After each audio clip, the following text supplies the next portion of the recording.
guys, James back with another video, and this was the second of two movies I had for the idea I came up with yesterday about doing a spotlight on one film that had been, for one reason or another, left off of other hidden gems lists. And so I didn't mention the title yesterday because I wanted it to be a surprise. Whatever.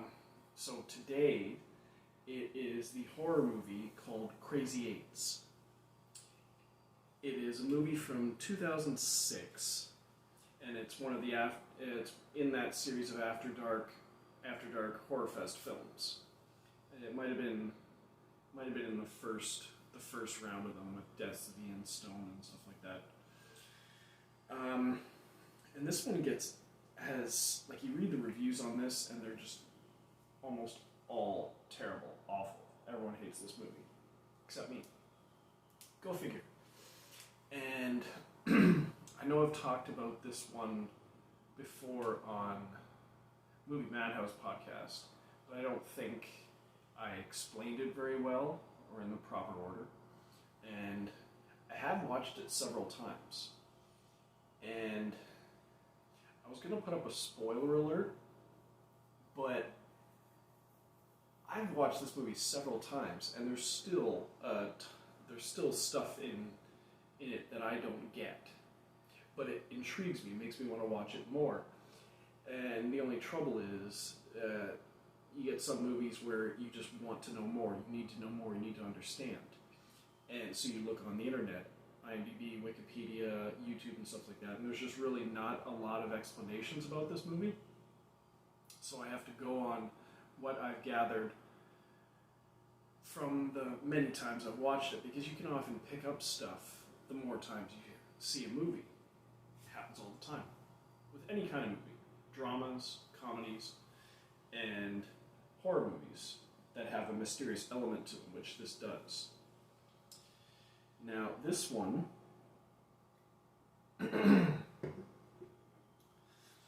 it's directed by James K. Jones, who I'd never heard of before. I'm not sure what else he's done. But it has a good cast. You've got Dina Meyer, who you most likely recognize from the second and third Saw movies, and she was also in Starship Troopers. I think she was on Beverly Hills 90210 for a little bit. You have Tracy Lords. You have Gabriel Anwar, most notably from the TV show Burn Notice, a favorite of mine. You have Frank Whaley, actor and director. He was in Career Opportunities. That's what I mostly know him from. Career Opportunities, Swimming with Sharks, Vacancy. He's done a ton of stuff. And you also have George Newbern, who you may not recognize the name. I'll put up the face. And he's done a lot of television and movie acting. I remember him being in a really good episode of the original CSI.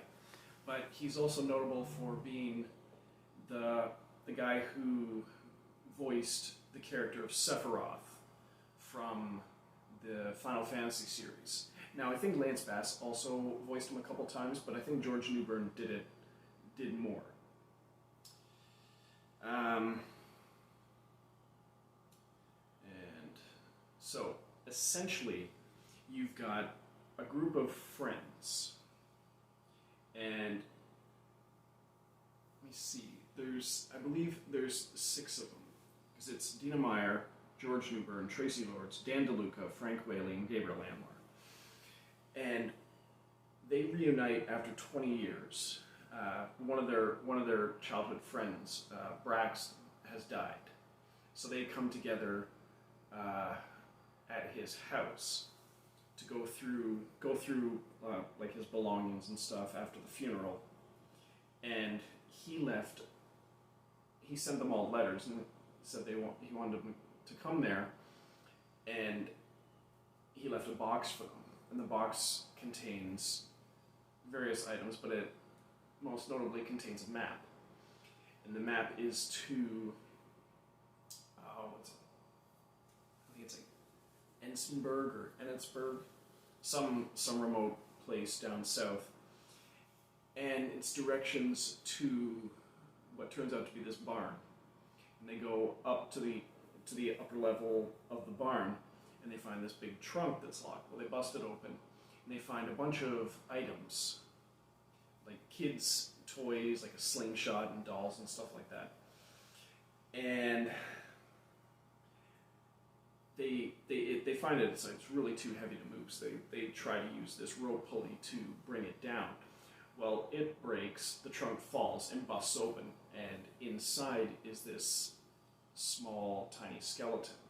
It turns out to be a skeleton of a little girl who died a long time ago. And they decide that they want to get the hell out of there. So they all pile back into the car and start driving along, and they pass by this, looks like this southern estate. And they keep driving, and they keep passing by the same house like 3 or 4 times. And so they're wondering, well, what the hell? We passed it like 3 times. Well, they see this girl run across the road. So, well, stop the car, follow the girl. Maybe she knows what's going on. And they follow the girl. She disappears, and there's the southern estate. Well, a few of them go inside and are looking around. And a couple of the other ones go around to, Tracy Lords and Dan DeLuca go around to the entrance to the cellar. And they open it up, and it's really dark down there, and Dan DeLuca goes down there and just start using names. Dina Meyer plays Jennifer Jones, we got George Newbern playing Father Lyle Day, Tracy Lords plays Gina, Dan plays Wayne, Frank Whaley plays Brent, and Gabriel Anwar plays Beth. So Dan and Gina go to the cellar. Dan goes down there, but it's dark, and he falls and breaks his leg. And so Gina's down there helping him, trying to find a way to turn on the power, because she has to go back and get them. He doesn't want to be left alone in the dark. So she turns the power on, goes back and gets the other guys. Dan broke his leg, or what's his name again? Wayne broke his leg. So they get out of the house, go down to the cellar, and they're seen to Wayne. And then all of a sudden, the doors of the cellar close shut, and they're locked, and they can't get out. So they try to find another way out, and they see that there's a passageway. Well, the passageway leads to this underground hospital facility. Now, had I gone through with, there was a couple of lists I was going to do, like haunted locations or haunted hospitals, haunted or like with shady histories, abandoned, condemned, sort of like that Hale Stodden Haunted Hospital movie I talked about. And those kind of fascinate me. So this got me right away. And so they're going through, and it's this decrepit, abandoned hospital. And while they're looking around for stuff,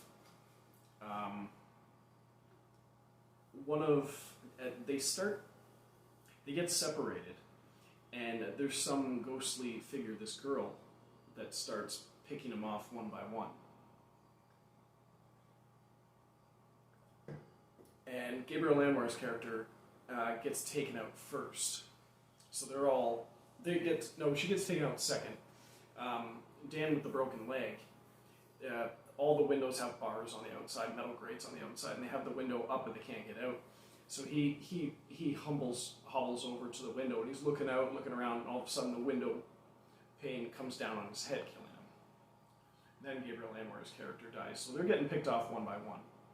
Again, it might be a spoiler, but believe me when I say I don't think it's going to help you understand the movie fully.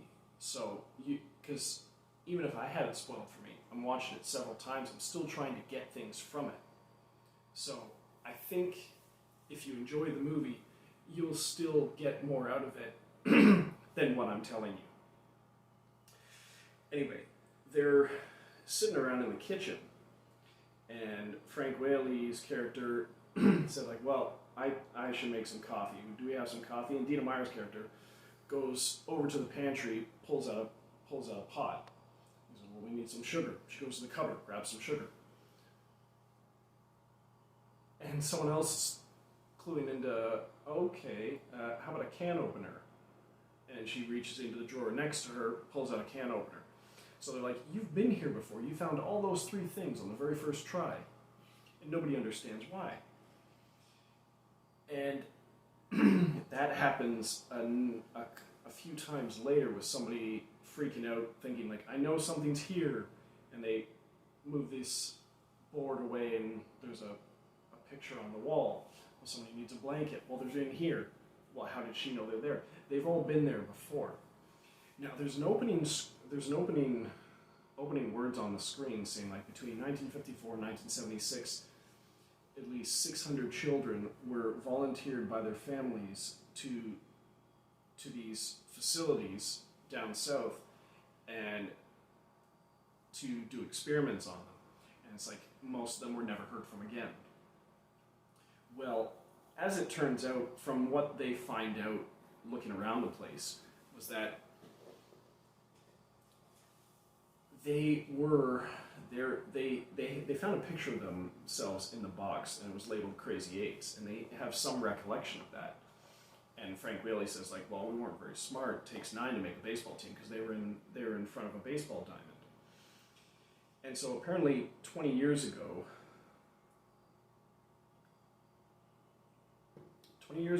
or more, they were kids at this facility, and there were 8 of them.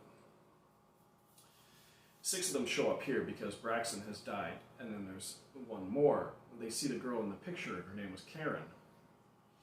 Well, apparently they're going down the hallway and they're looking at pictures, and they see their names, and the one girl sees the picture of this doctor and recognizes it as her father.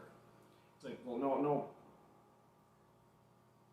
this guy looks familiar. And the guy's like, no, that's not my father. My father was a doctor. And yeah, did it look like him?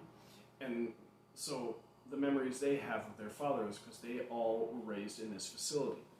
Well, apparently all 8 of them decided to escape. But Karen was the smallest and weakest of them.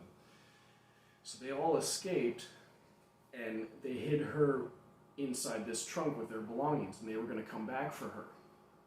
But they were too late, and she suffocated. That's how she ended up dying in the trunk.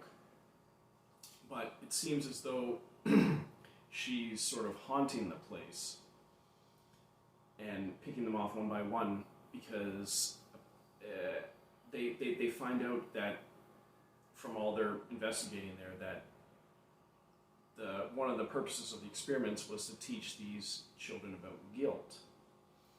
And so they're feeling guilty for leaving her behind. And there was something at the beginning where they all kind of, when they were in their kitchen, they all revealed that they were all having nightmares leading up to their meeting together for Braxton's funeral. They were all having nightmares about being chased or running, trying to escape from something, and it all ties back to this place. And I think Frank Whaley finds a room with a picture of a baseball diamond on a wall, which is where they had their picture taken, because they thought they were a baseball team, but no, they were patients in that facility. And I thought it was just, I think the movie's endlessly fascinating. I remember trying to look up an explanation on Wikipedia, and someone had created an entry on Wikipedia for Crazy Eights and wrote this entirely fabricated plot summary of the movie. It's like, I just watched the movie. None of this happened. So they just wrote a completely bogus plot summary for the movie. It's been since changed, but it's like this big. And IMDb is not much help either. But that's essentially what the movie is about.